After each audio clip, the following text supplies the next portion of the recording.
விவேகானந்தர் சொன்னார், ஆற்றல் மிகுந்த ஒரு 100 இளைஞர்கள் இருந்தால் இந்த நாட்டையே நான் மாற்றி காட்டுவேன். இதே கருத்தை 2010ஆம் ஆண்டு என் மீனவனை அடித்தால் சிங்கள மாணவனை அடிப்பேன் என்று சொன்னதற்காக வேலூர் சிறையில கொட்டும் சிறையில் அண்ணன் சீமானவர்கள் இருக்கும்போது நாங்கள் பார்க்க போயிருந்தோம். சரியா எனக்கு ஞாபகம் இருக்காது, ஒரு ஆகஸ்ட் மாசம் பார்க்க போயிருக்கும்போது முதல் முறை அண்ணன் சீமானவர்கள் அப்பதான் நான் பக்கத்துல பாக்குறேன்.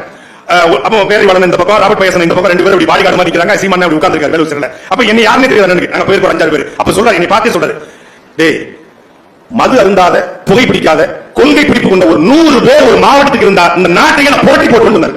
அது என் காலத்துல இன்னைக்கு வரைக்கும் ஒழித்துக் கொண்டே இருக்கிறது. அந்த 100 பேரை இல்ல, அதே போல மாவட்டத்துக்கு 10,000 பேர் என்ன செய்வார் தயார்படுத்தி விட்டார் என்பதால் யதார்த்த உண்மை. தாரிகா சொன்னாங்க, அது மரத்துல ஏறும், அது டிரான்ஸ்பார்மர் ஏறும். அது அணில் தயார் செய்த படை, இது அண்ணன் தயார் செய்த படை. தமிழ்நாட்டு இளைஞர்கள் எல்லாம் தற்கொலைகள் என்ற சொல்கிற கூட்டத்துக்கு மத்தியில் நாங்கள் தற்கொலைகள், நாங்கள் தமிழ் தேசிய போராளிகள் என்று நிரூபிக்கிற கூட்டம் இந்த திருச்சி அரங்கில் நிறைந்திருக்கிற கூட்டம்.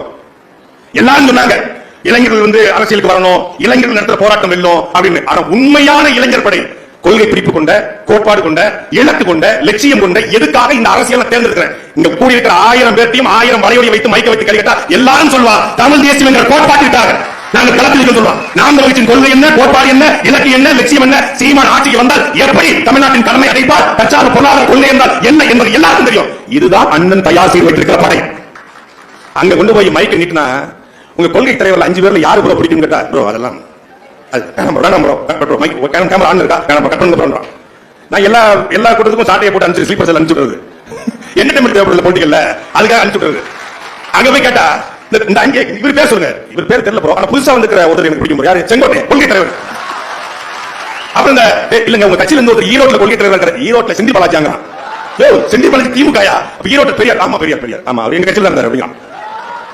இப்படிப்பட்ட ஒரு கூட்டம் நீங்க எத்தனை லட்சம் வாக்கை வாங்கினாலும் அது குப்பை, அது சோசியல் கஸ்ட். நாம நினைக்கலாம், சில பேருக்கு தயக்கம் இருக்கலாம், திமுக பெரிய படையை வச்சிருக்குது, பணத்தை வச்சிருக்குது, விஜய் மிகப்பெரிய ரசிகர் கூட்டத்தை வச்சிருக்காரு, நாம சாதாரண மக்கள் செலவுக்கு கூட காசு இல்லாம இருக்கிறோம், நாம இந்த அரசியலை எதிர்கொள்ள முடியுமா, இந்த அரசியல் வெல்ல முடியுமா, இந்த சட்டமன்ற தேர்தலை நாம் எதிர்கொள்ள முடியுமா என்ற சின்ன தயக்கம் உங்களுக்கு இருந்தால், நமக்காகவே நம்முடைய பாட்டன் வள்ளுவன் 599வது குறளை எழுதியிருக்கிறார். பரியது கூர்முண்டல் ஆயினும் யானை வெறும் புலிதா கூறுகின்றான். யானை உருவத்தில் பெருசுதாண்டா. எது யானை? அது ரெட்டை யானையோ ஒத்தை யானையோ, யானை உருவத்தில் பெருசுதாண்டா, பெரிய கொம்புகளை வச்சிருக்கிறான். ஆனாலும் ஒரு புலி தனித்து நின்றால் அந்த யானை பயந்து ஓட வேண்டாம்.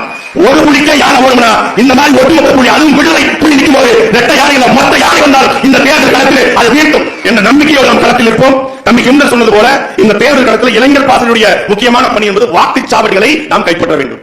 நாம் இங்க இருக்கிற ஒவ்வொருத்தரும் ஏதோ ஒரு வாக்குச்சாவடியில நாம் வாக்குச்சாவடி முகவராக இருக்கிற வாய்ப்பு இருக்கு. நம்ம வாக்குச்சாவடியில இளைஞர் பாசல் இருக்கிற வாக்குச்சாவடியில 1000 வாக்கு இருந்தா 600 வாக்கு நாம் கட்சி என்பதை நாம் உறுதி செய்ய வேண்டும். கொள்கையை பேசி, அண்ணனுடைய கோட்பாட்டை பேசி நாம பேசிக்கிட்டு இருந்த நாம செயல்படுத்தணும் இல்லையோ. 2023 இருந்து கலந்தாய் போட்டு எனக்கு தெரிஞ்சு நானே ஒரு 4 ஷூ மாத்திட்டேன். கலந்தாய்ப்பு போய் அவ்வளவு கலந்தாய் வளர்ந்துருக்கேன். நடையா நடந்து நரம்பெல்லாம் தெரிஞ்சுக்கிற மாதிரி கிட்டத்தட்ட தமிழ்நாட்டில் ஒவ்வொரு தொகுதிக்கும் 3 சுற்று கலந்தாய் போட்டு, அங்க கூட்டம் போட்டு, பயணங்களை போட்டு எல்லாம் பண்ணி அண்ணன் சொன்னது ஒன்னே ஒண்ணுதான், உங்கள் வாக்குச்சாவடியை வெற்றி வாக்குச்சாவடியா மாத்து, உன் வாக்குச்சாவடி வெல்லணும் அப்படின்னு ஒரு பெரிய ஸ்லேடு எங்க சென்சிட்டிவ் பள்ளிக்கூடத்துல எங்க வாத்தியார் அந்தோணி வாத்தியார் தான் அது மாதிரி என்ன ஸ்கெட்ச் ஒரு மார்க்கர் எல்லாம் கேட்கறாப்ல, எதுக்கு ஒரு மார்க்க மாத்திராப்ல, மார்க்கர் ஒரு ஒயிட் போர்டு டைம் மட்டும் கட்டல பாடம் எடுத்தாப்ல, உன் வாக்குச்சாவடி 1000 ஓட்டு இருக்கா, அந்த 1000 ஓட்டு திமுக ஓட்டு போயிடும், அதிமுக ஓட்டு போயிடும், சரி எவ்வளவு வாங்கிட்டு இவ்வளவு, இப்படி எவ்வளவு வாங்க போற, இதுக்கு வேலை பார்க்கணும், அப்படி கிளிப்பிள்ளைக்கு பாடம் எடுத்த மாதிரி எடுத்து நமக்கு உன் வாக்குச்சாவடி வெற்றி வாக்குச்சாவடி அங்க கடைசி ஒருத்தவங்க அவங்க கேட்டான். கூடத்துல 1000 பேர் கேட்கிற கடைசி முக்கிய ஒருத்தன் அண்ணன் பெற்ற கேட்டான். அவன் யாரு? தமிழ்நாடு ஐஎஸ். அந்த ஐஎஸ் கேட்டு ஒவ்வொருத்தரை கேட்டு போய் முதலமைச்சர் சொல்லி, முதலமைச்சர் சூப்பர் பாயிண்டா இருக்கேன் செல்லமே, பிரசாந்த் கிஷோரை வச்சு பார்த்தேன், சுனில வச்சு பார்த்தேன், ஆனா என் மருமையை சபரீசன் வச்சு பார்த்தேன், அவங்க சொல்லாத பாயிண்ட செந்தவன் சீமான் அழகா சொல்றாப்லையா அப்படின்னு சொல்லி அவரு உன் வாக்குச்சாவடி அந்த வகையில வெற்றி வாக்குச்சாவடி தாப்ல. இப்ப அவங்க கேம்பெயினா போயிட்டு இருக்காங்க. இங்க நாம பண்ணாத மகாராஷ்டிரா தேர்தல்ல 1 பூத் 10 யூத் அப்படின்னு சீமான் சொன்னாங்க. இது 2023ஆம் ஆண்டு மகாராஷ்டிராவில் சட்டமன்ற தேர்தலில் பாரத பிரதமர் ஐயா மோடி நடைமுறைப்படுத்தி மகாராஷ்டிரா தேர்தல் வென்றதுக்கு காரணமே அந்த எவ்ரி யூத் 10 யூத் அப்படிங்கிற அந்த கான்செப்ட் தான். அப்ப அண்ணன் சீமான் சொல்வது களத்தில் வேலை செய்கிறது. ஆனா நாம் களத்துல அதை வேலை செய்ய வைக்கல. அதை இந்த தேர்தலில் வைக்கணும். இது வரைக்கும் நடந்த சட்டமன்ற பாராளுமன்ற தேர்தலில் மனசாட்சி எல்லாத்துக்கும் தெரியும் 20 விழுக்காடு கூட நம்ம பூத் தேர்தல் போடல. திருச்சி உட்பட இன்க்ளூடிங் திருச்சி 20% கூட போடலங்களா உண்மை. சில 10 விழுக்காடு கூட இல்ல. நம்ம நம்ம பிம்பளைக்கு பிளாக்கி மாதிரி எழுதி காட்டுவோம், அண்ணன் எல்லாத்துக்கும் நான் போட்டேன், சில இடங்கள் வரல அண்ணன் ரிப்போர்ட் காட்டுவோம். அதான் உண்மை, மக்களுக்கு தெரியும்ல. அப்ப உண்மை என்னன்னா நமக்கு 10 விழுக்காடு கூட இது வரைக்கும் வாக்குச்சாவடி முகவர் போடல. வாக்குச்சாவடி முகவர் இல்லாமலே 36 லட்சம் வாக்குன்னா வாக்குச்சாவடி முகவர் இருந்தால் எத்தனை லட்சம் வாக்கு என்பதை கற்பனை செஞ்சு பாருங்க. அந்த வாக்குச்சாவடியில ஹிம்லர் நிக்கிறாரு. இல்ல தம்பி இடுமான காட்டி வேட்பாளருங்க ஜல்லிக்கட்டு ராஜேஷன் வேட்பாளர் தம்பி சரவண நோயில மயில நோயில வந்து சோழசூரனோ இல்ல வந்து அண்ணன் பிரபு தர போல யாரும் அந்த வாக்குச்சாவடிக்கிறாங்கன்னா அவங்க வர சித்தி பெரியம்மா அத்தை மாம அவங்களுடைய நண்பர்கள் பள்ளி தோழர்கள் தொழில் செய்யறவங்க எல்லாரும் ஆமா இவன் நாம் தமிழ் கட்சியில இந்த தலையம் பிடிச்ச திமுக இந்த தற்கொலை விஜய்க்கும் இவங்க எவ்வளவு பிரபலம் பண்ண அந்த நேரத்தில் கொடுத்துவான் அந்த நேரத்தில் கொடுத்துற வாக்கு தான் வெற்றியை தீர்மானிக்கும். இது ஒரு உளவியல் யுத்தம்.